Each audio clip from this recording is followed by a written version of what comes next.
실내에서 놀 때와 바깥에서 놀 때 어떻게 달라지는 걸까요? 동작 가속도계를 아이들에게 착용한 뒤 신체 활동의 변화를 측정해 보기로 했습니다. 우선 1시간 동안 실내에서 원하는 대로 마음껏 놀게 합니다. 아이들이 움직이는 동안 동작 가속도계가 신체 활동의 강도를 분석하고 에너지 소모량을 측정하게 됩니다.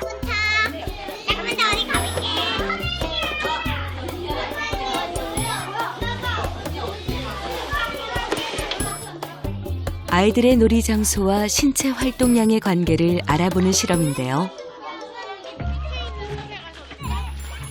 이번에는 바깥에서 1시간가량 놀 예정입니다. 여기에서 개수밖에 없어. 한 달 동안.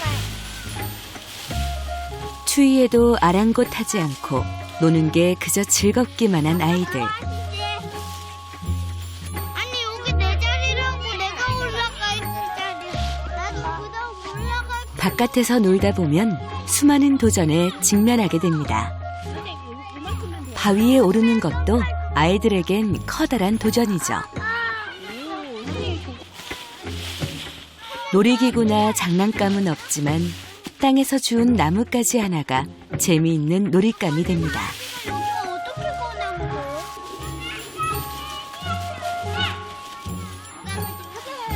신나게 뛰어노는 사이 어느새 1시간이 훌쩍 지났습니다. 신체 활동을 하는데 어느 정도로 힘이 드는가에 따라 저강도와 중강도, 고강도 이렇게 3단계로 나눌 수 있는데요. 아이들이 노는 동안의 활동량을 분석한 결과 실내에서 놀 때보다 바깥에서 놀 때 활동량이 훨씬 더 크고 에너지 소모도 많았던 것으로 나타났습니다. 특히 중강도와 고강도를 종합한 역동적인 활동은 바깥에서 놀 때 압도적으로 높았습니다. 따라서 실내에서 노는 시간이 더 많은 아이일수록 운동량은 더 적을 수밖에 없다는 겁니다. 보통 실내에서 활동을 할 때에는 아주 낮은 활동, 정적인 활동, 즉 저강도 활동을 많이 하게 됩니다. 왜냐하면 환경적인 요소 자체가 열려있지 않고 닫혀 있으면서 또 지형의 높낮이가 다양하지 않기 때문에 실내에서는 사실 아무리 노력해도 중고강도 이상의 활동을 하기가 어렵습니다. 전문가들은 신체 발달을 위해 아이들에게 걷거나 뛰기 같은 중강도 이상의 운동을 하루 60분 권유하는데요. 이번에 개정되는 누리 과정에서도 바깥놀이에 주목하고 있습니다. 유아들이 가장 좋아하는 하루의 일과의 놀이 시간이 바깥놀이입니다. 그래서 그걸 이제 시간과 뭐 방법이나 장소 이런 걸 이제 많이 제한하지 않고 더 열린 그리고 느슨한 그리고 충분한 시간을 바깥놀이를 포함해서 충분히 놀이하는 시간을 갖는다. 그렇게 이해하시면 될 것 같습니다. 다른 나라도 공교육원에서 신체 활동을 강조하고 있습니다. 미국은 유치원부터 고등학교까지 신체 활동의 기준을 설정했고, 영국은 유아를 위한 신체 활동 지침서를 통해 보행이 가능한 아이들이라면 매일 3시간 이상의 신체 활동을 해야 한다고 권유합니다. 캐나다는 조금 더 엄격합니다. 불이 지나지 않은 영화들도 활발한 신체 활동이 필요하며 앉아서 보내는 시간도 제한해야 한다고 규정하는데요. 호주는 아이들을 5개의 연령대로 나누고 일상생활에서 하루 해야 할 신체 활동의 양을 제시하고 있습니다. 포항의 아빠들도 용기를 냈습니다. 어린 시절 뛰놀던 골목 바깥놀이의 즐거움을 아이들에게도 알려주고 싶었답니다. 이쪽 도로에서 뭐 하면 될 것 같은데. 여기는 좀 별론가? 여기는 안 될 것 같아. 여기는 사거리라 가지고 통행이 너무 많으니까 여기 막아버리면 너무 불편하잖아. 여기서 하는 걸로 하고 좀 더 다양한 것들을 그렇지. 카페에 글을 올려서 생각해보자. 아빠들이 어릴 땐 대문을 열고 뛰어나가기만 하면 됐지만 요즘은 사정이 다릅니다. 자동차의 통행을 제한하려면 골목에 사는 주민들의 적극적인 협조가 필요하죠. 쉽지 않은 일입니다. 골목놀이 운동을 시작한 영국에서도 주민들을 설득하는데 2년이나 걸렸답니다.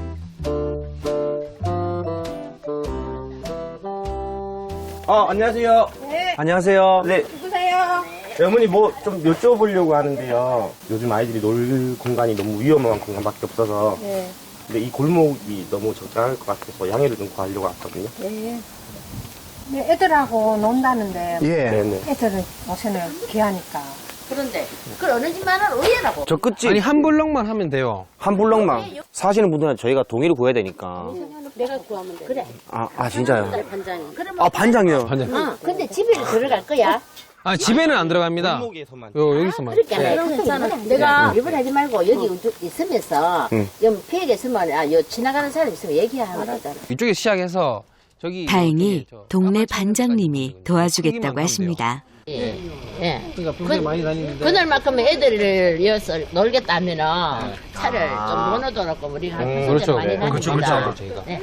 좀 저희가 너무 감사하죠. 네. 잘 부탁. 같이 해야지. 네, 근데 잘 부탁드리겠습니다. 잘 부탁드리겠습니다. 네. 그날에 오세요. 네, 알겠습니다. 고맙습니다.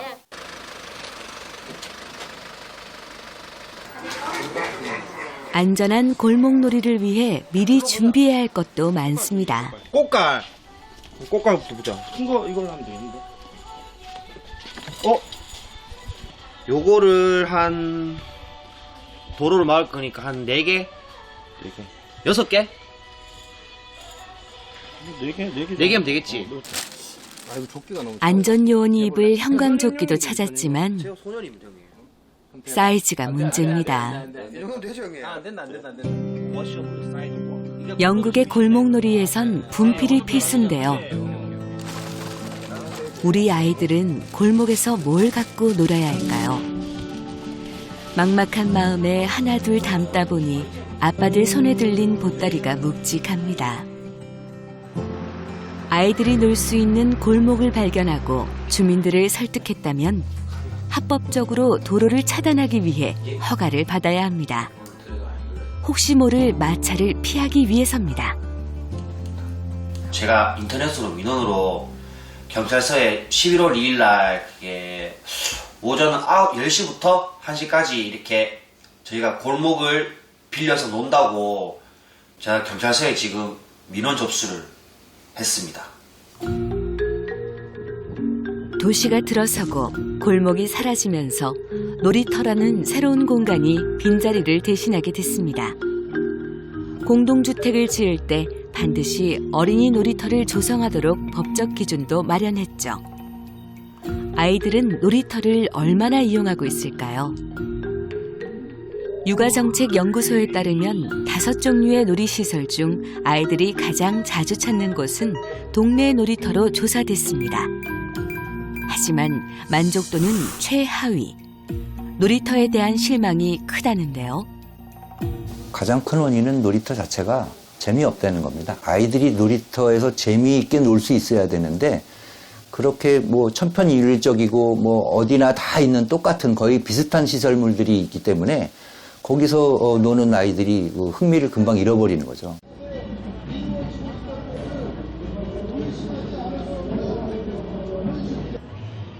아이들을 위한 놀이터를 함께 고민하고 만들어가기 위해 전 세계 놀이터 전문가들이 한자리에 모였습니다.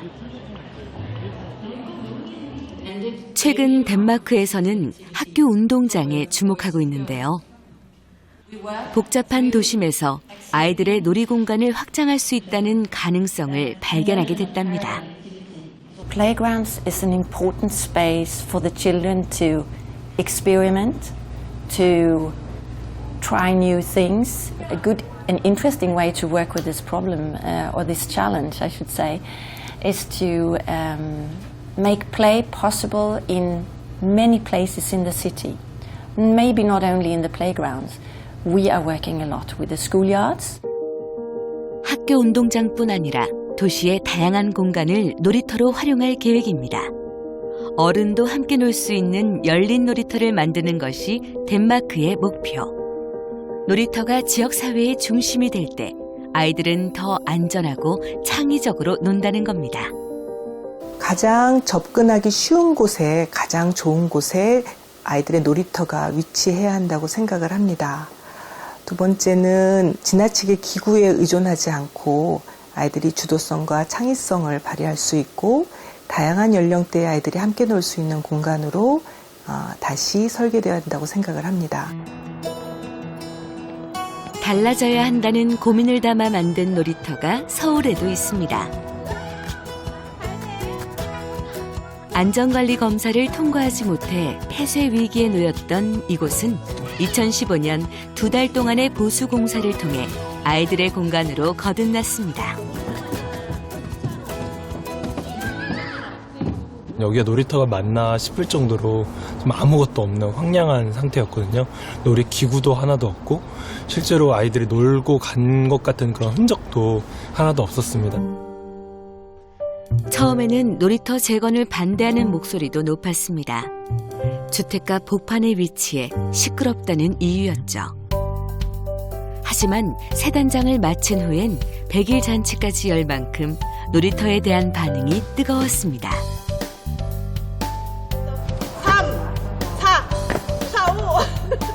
5 반대하던 주민들까지 애정을 갖게 된 건 놀이터를 설계하면서 주민들의 이야기에 귀를 기울인 덕분이었습니다. 처음엔 놀이터의 바닥에 모래를 깔 생각이었지만 위생과 안전에 대한 우려가 제기되자 모래와 고무칩을 반반 시공하는 방법으로 절충안을 찾았습니다.